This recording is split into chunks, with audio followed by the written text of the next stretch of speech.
KCD2 is one of the best RPGs of all time. From its character development to rich storytelling and dramatic environments, it encapsulates what a living, breathing medieval world would have been like. And in this video, we are going to take a look at how Warhorse Studios, the creators of KCD2, could take this game and turn it into a generational masterpiece.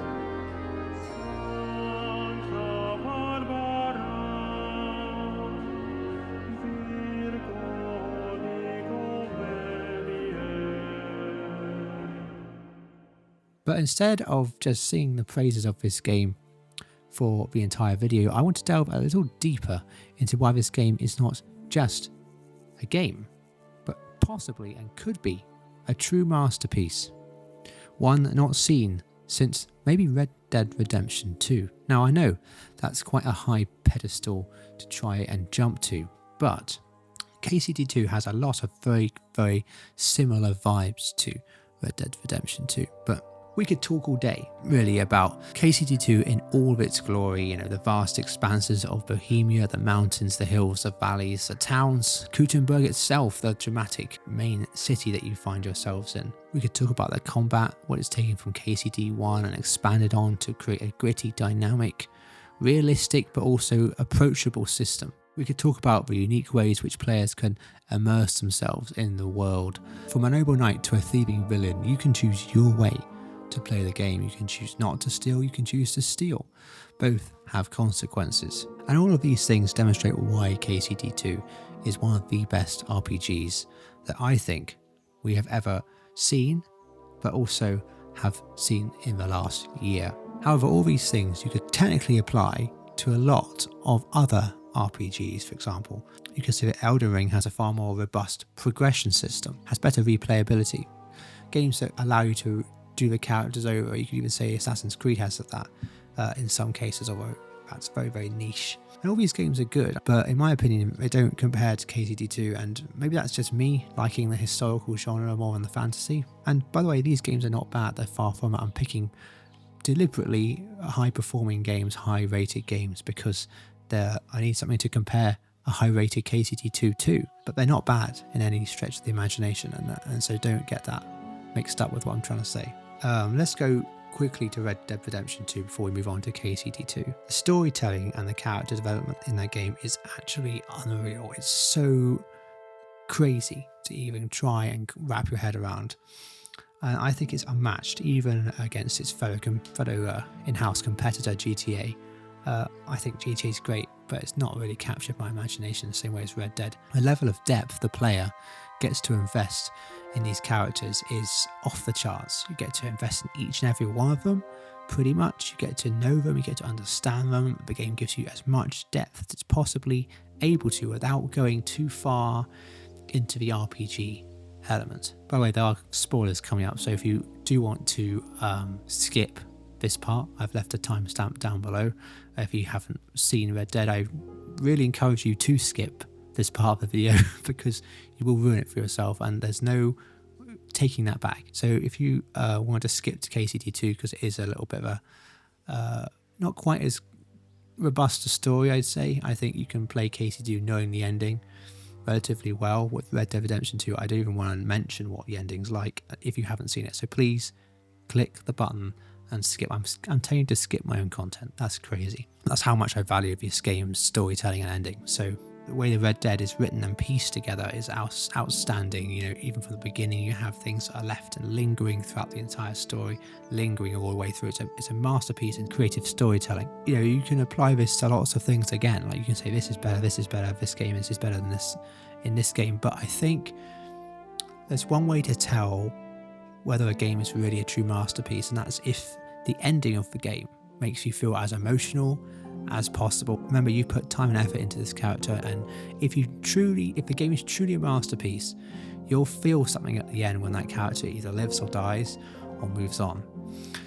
And Red Dead Redemption 2 does this to the T. It's the most captivating ending, I think, of a video game ever. And I know that there's Last of Us as well. I don't particularly play Last of Us. I understand that it's equally, I would say, as heart-wrenching and creatively driven. So I'm not going to put that as lower or above Red Dead. I think it's equal. I just haven't played it, so I don't want to give a definitive opinion and also scrap everyone else's opinion. This is an opinion piece, by the way. It's not like a definitive answer, so don't get like you're wrong about everything, because I'm not, and you're also not. I'm sure if you are a Red Dead fan, you will have seen a lot, and I can put them on the screen right now, a lot of like YouTube short content or TikToks or Instagrams of people who are streamers or just regular people who have played Red Dead for the first time and may have started off at the intro even a bit bored or even a bit unoptimistic about where this game and its slow pace, where it's going and its slow pace. But by the end, they often cut to a clip where that person is really, really emotional, crying because of the scene, spoilers by the way, of when Arthur passes away on the cliff. And at that point, they're all in tears and it's very emotional. And the way that you know that a game's a masterpiece, in my opinion, is because of that moment, but also because someone who's played it all the way through and has had a similar experience does not mind sitting through a multi-episode, multi-season, if you would, playthrough from that streamer or creator, and just watching it all the way through and getting to that end is, if you want to do that after you played the game, just because you want to see someone else's reaction to your experience that you had, that's groundbreaking. That's why Red Dead is now the 4th best-selling game ever, and it's made almost. It's in 2019, I think it was brought out, and they haven't really released any other story content since then, which is quite incredible if you think about it. There's no big DLC drops really, apart from Red Dead Online, which was good enough until they abandoned it, which is a real shame. People who have played the game and have connected with the characters on a deep level want to see how other people connect with them at the end, and that's what makes a great game. The scene itself, you just had this big fight with Dutch and Micah, and it depends on what ending you have, but we're talking about the high honor ending here. And Dutch and Micah, it's almost quite incredible. They almost drift away. They're just exited from the scene very, very quickly. There's no like goodbye Arthur, oh Dutch, whatever. It's just they've just sort of brought away. It's very interesting how they do that. You're unaware of the circumstances and surroundings. The camera is very, very close. It's very low down. It's very in your face. And then, quite incredibly, it switches perspective so you're looking behind Arthur. You don't even see his face, which is actually incredible if you think about it. You don't see your main character pass away. And he's just looking out, and it's almost like if you're looking out. And the way this is framed, it's probably been deconstructed so many times, but it's the way it's framed that brings this game from a dramatically good RPG into a masterpiece, in my opinion.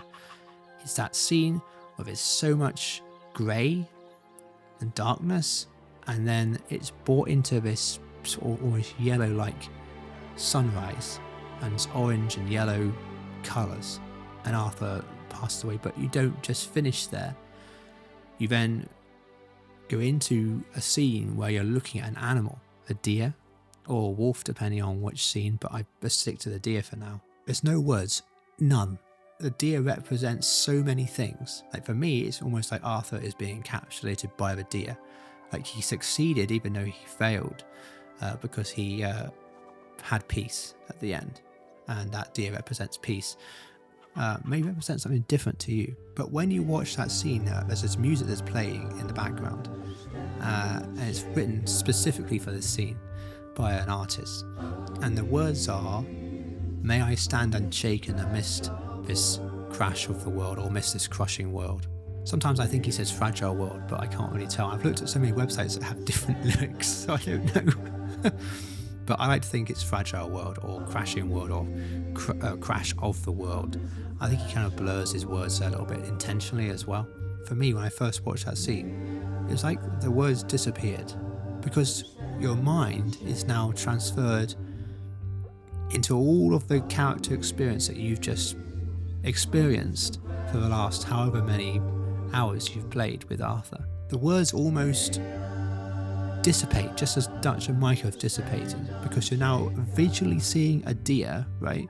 But you're not seeing the deer, you're seeing in your mind's eye everything that you've experienced with this character. Yes, it is emotional. Arthur's dying, obviously, and passed away, but the emotion you feel is being generated not from his passing, but from the visual imagery that's surrounding it, that's very cleverly choreographed, and it's not overbearing. It's not got flashback scenes of all the things that he's done. That's a common thing amongst video games when characters die. What they realised in Red Dead Redemption 2 is they don't need to put that in because you already have the flashback scenes. Isn't that incredible? You already have what in your mind is the experience that you've just experienced. You don't need to be reminded of it. They created an ending where everybody could have a different experience of that ending, right? Because you've had a different experience in the game in some way. But everyone's experience is correct. And that is what makes this a masterpiece, not the fact that it's a great RPG. It's this pinnacle point, in my opinion, that elevates it, just brings it up so high. Wow. Anyway, I've been looking for games like this, to be honest. And I've seen it a little bit in KCD2. There's been really good storytelling at the beginning, and throughout the game, actually, it's been pretty good. But there hasn't really been this moment for me when it's kind of punched through. There's been epic cinematic moments, but there's never been this punch through moment where it turns it from a fantastic RPG into a masterpiece, right? We're looking for that moment. I'm not necessarily have found it yet, but this trailer they just dropped for the DLC, I see imagery and I see connections between that and the last scene of Red Dead. And that's what I wanted to talk about. It's literally it. We're going to go through a couple of things in the trailer, maybe that you haven't seen before, maybe haven't been covered in this kind of aspect or this kind of idealistic way. So then we're going to look at the positives and negatives, because there are a lot of negatives in this trailer, but there are a significant amount of positives as well. And one of those positives starts off immediately as soon as you see the logo on the screen. The first thing you'll notice is an imagery. It's a tiny Warhorse logo, right? And that sort of fades into insignificance because you then hear something, right? Instead of see something, you hear something. And that's what also told me, pay attention to this trailer because there's something going on here. It's so unusual what you hear that it made me sit up and listen. And it's not music, it wasn't sound effects, it was just someone going, then the music kicks in. Obviously it's a choir or a monk or someone who's very good at singing. It's the breath, the inhale of breath of the monk. It's unfiltered, it's raw, it's gritty, all these things. Again, I'm hearing, when I look at that, I'm hearing Red Dead 2. And it translates from that raw, unfiltered breath into a pure sound, right? A pure pitch, a pure note. The reverb is on point because you're in a cathedral. And so it starts off really positively for me, this trailer. And we're going to go through it, as I just said, and I will hopefully we can pick this apart a little bit from a different angle. I'm going to focus your attention on certain things I hope that they also focus on in the final chapter of KCD2. But the first imagery always sets the tone for anything, for any trailer. It's the most important thing because most people will see that and remember your trailer. They'll also remember the last scene. So the first and last scene of anything you want to advertise is the most important. And it breaks into this really dark, you see the columns on either side pushing down towards the figure, the solitary figure. There's no light. There's no light on the chandelier. There's only moonlight or sunlight. We don't know which one. And obviously that's your main character there, or it has to be someone significant. And obviously it's Henry because we can tell by the posture of how he's standing. But also about this scene is there's absolutely no sound effects, at least for the first 2/3 of the video. We'll come to the last third later on why I'm not particularly pleased about that. But the first 2/3 of this trailer are without sound effects, and you have to appreciate that because it's so difficult nowadays to project something without any sound effects.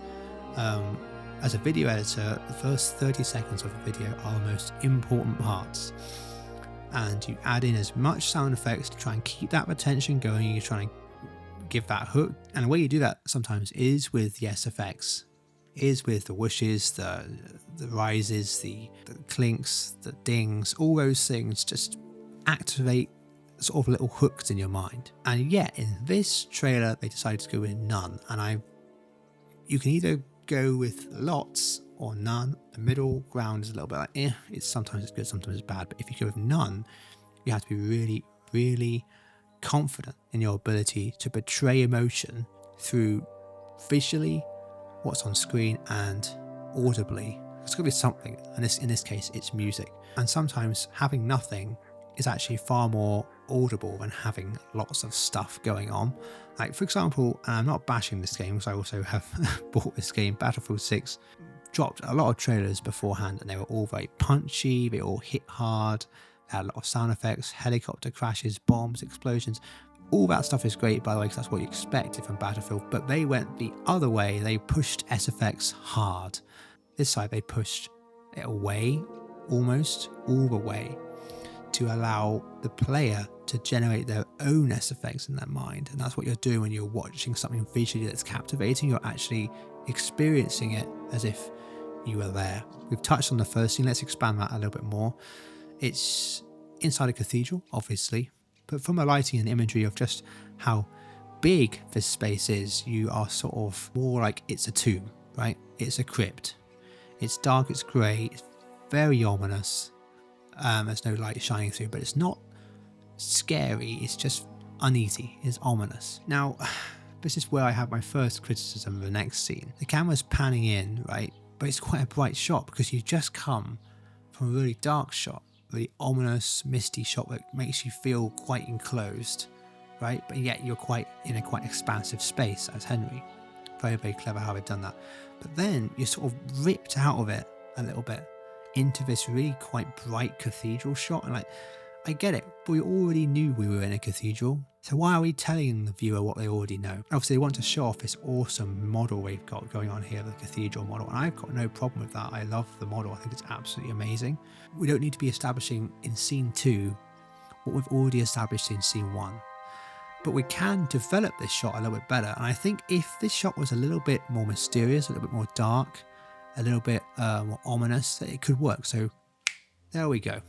Now watch this again. As we come out of the crypt, we are now going into a very dark and ominous scene. And it sets the shot a lot better, right? Because you're not just ripped out of two different color dynamics. Sometimes when you change the mood of a scene so quickly like that, in my opinion, it rips the player, the viewer, out of it. But thankfully, they didn't do this too many times, although when they did do it, it kind of ruins the entire trailer for me, and yet I still see the value in it. So as we move on from the cathedral, there's still beautiful music playing. And then we come to this strange scene again, a different colour palette. So we've just got used to the sort of sunset cathedral, and now we're in a very misty, dark, there's a little bit too much light grey going on here, but it almost looks a bit dim. It's trying to portray death as a sort of a disease. The misty greyness of the scene kind of translates to the fact that you can't see where this death is coming from. The bucket on the back swinging, you've got the crosses in the graveyard. But the problem with the scene is not the actual scene itself, it's the fact that it's changing your colour again, and so you're kind of drawn out of the scene again because it's so different to the last one. Like, if we could just have the same colour like this, so much better. And now these three scenes work in tandem with one another, and it's a lot better. It just, for me, breaks the narrative, breaks the immersion just a little bit too much. I think they really need to be careful with that, because what they're trying to show in this trailer is what you're going to get from the DLC, which is perfectly fine, but it's almost a little too obvious. You know what I mean? There's so much more creative room that they could be using to tell us about these scenes. I think we need to lean in a little bit more into the mystery of sickness and sickness in the medieval ages. Again, medieval people at the time, especially those who weren't medically trained, even the ones that were, remarkably, viewed disease as a sickness of the mind, of the devil, or things like that, that was a curse on people, on towns, on regions. And their medical efforts, the doctors' medical efforts, were always devolved into trying to get the sickness out of people rather than trying to cure the person with the sickness. For example, one of the more famous ways they would treat patients is with leeches, and leeches were put on the body to try and suck out the sickness. and they felt that if they took out a certain amount of blood, that person could regenerate that healthy blood and make themselves better. Now, I'm not going to comment on the other scenes that are necessary. There are quite a few scenes where the concepts I've already laid out applies. We have a relatively good scene, which is Henry inside the church, the darkness, the mysteria, right? And then we're torn out again to the sickness scene, like a person lying on a bed. Like, it's trying to tell the story of what the character is going to experience in the DLC, but we don't need that. It's just breaking immersion again. But I'm not going to comment on that anymore because we've already talked about that. But let's talk about what I do like in the scenes that are present. It's the sense of finality in these scenes, a sense of frustration, of the terror that must have been present during this time of sickness, not knowing who is going to get sick, not knowing where it's coming from, not knowing how it's getting into people. All the methods that you have implemented are failing. And that's what the Black Death was like. It was terrifying. Now, I'm going to ignore the last third of this trailer because it again applies to everything I've just said. This thing is unnecessary because of the final shot of the first 2/3 of the trailer, which I'm putting on screen right now. And it's of a book that's closing and the candle going out, and again speaks volumes without any necessary dialogue. The trailer really should have ended there. We didn't need to have the shouting and screaming, I'm sick, or mercy, whatever it is. It doesn't really, it takes, again, it brings you out. Like, I could have just contemplated on that book scene, right? And then the trailer ends with the graphic, right? But instead I'm torn out of it again. It's like I'm being torn all over the place with this trailer. It doesn't really make any sense. And we don't really know what this book represents, which makes it interesting, right? We don't know if it represents the end of KCD2, which obviously it does in some way, right? We don't know if that also includes the death of Henry. We don't know if he's just going to be, if there's going to be multiple endings for him. We don't know how his story is going to end and where the next game or possibly next game will ever take us in this genre. But there's the finality in that final shot, and it really should have been emphasized a lot more. And this is a level of design I wanted to see throughout the rest of the trailer implemented in there. Something to keep me guessing, something to keep me intrigued, but also engrossed, something to speak to me but have no words. And parts of this trailer did that really well, especially this scene, especially the odd camera angle scenes, which we'll talk about in a minute. But what spoke to me most, and why I made this video in comparison a little bit, trying to draw some sort of connection with that final scene in RDR. Instead of populating this trailer with SFX, such as opening the door, the footsteps, the torch, the shouting, the screaming, the echo, the vibrance, they leave the whole thing silent and they just replace it with an ominous recording of the main theme, right? But it's obviously taken from inside the church, and I like that connection that they bring unintentionally, or they bring unannounced. And this is brave again because, as I mentioned before, people like gratification, instant gratification, so it's a huge risk to take away a lot of people's immediate button to serotonin, which is SFX in videos, and expect them to watch all the way through, so it has to be captivating. And this is dangerous to do unless you get it 100% spot on, and Red Dead, for that final game in-game scene, got it 100% spot on. And whilst there are similarities between RDR2's final scene and this trailer, what does that really have to do? Am I really trying to see things that aren't here? Well, KCD2 in itself, minus this whole DLC, is a fantastic game. And I personally love it. It's the game I go to relax. It's the game that I go to just lose myself just a little bit, to allow myself to then regenerate my creativity a little bit. But could they take this game that's received so many Game of the Year awards and make it a generational masterpiece like RDR2? Possibly. And the way they can do this is with the ending. Now, Henry doesn't necessarily have to die like Arthur. It's ironic that both of them are experiencing some sort of actual sickness in their final sort of act, right?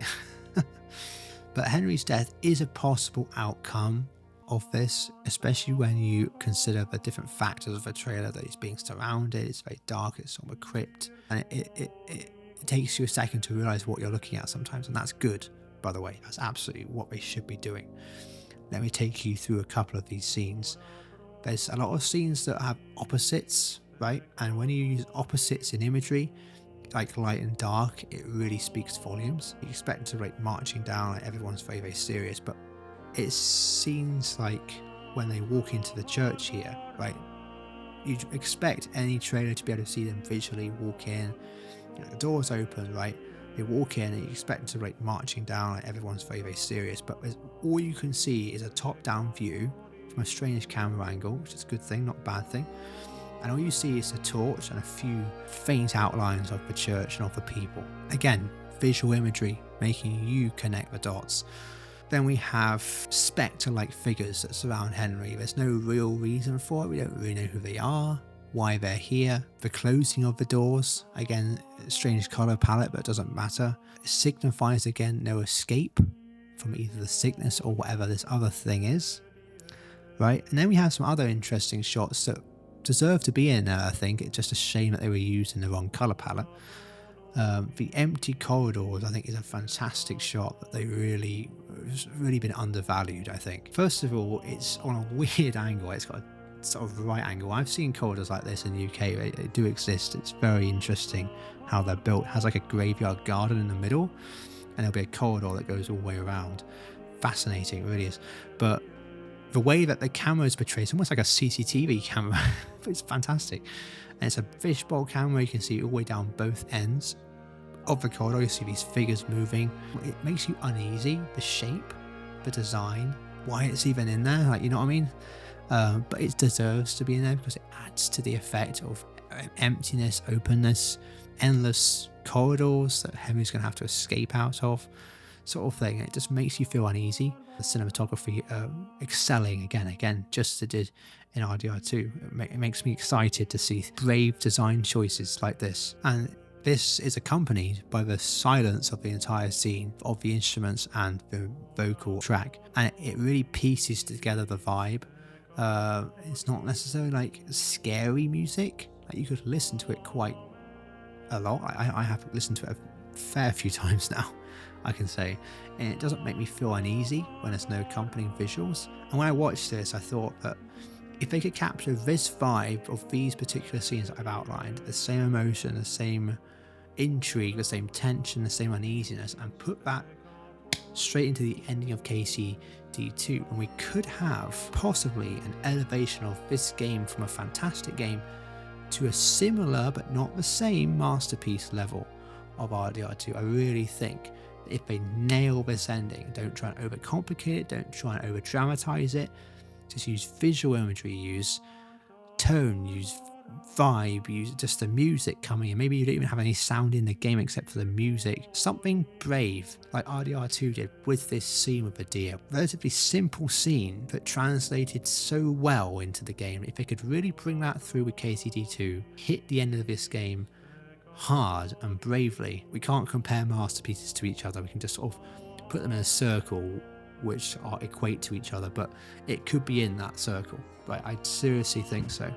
And the ending is going to matter more than any other of the game's factors, in my opinion. And if this is indeed the end, then getting it right is what matters to most players. Again, as I mentioned before in RDR2, everyone can have their own personal experience at the moment. Maybe that's not quite the same in this. Maybe there's a different tone. Maybe you actually do have control of the player character. It reminds me a little bit of the Battlefield 1 scene where you're told to defend the line and you're going to die. Like, there's no question about it. Maybe that's the same vibe we're getting. No matter how many times you fight these guys off, there's always the hope of you winning, but you never can. See what I mean? Maybe that moment really brings this story to a final pinnacle closure. I'm just excited to see whether they will be brave enough to try, at least, to elevate this game from fantastic to masterpiece. Take care.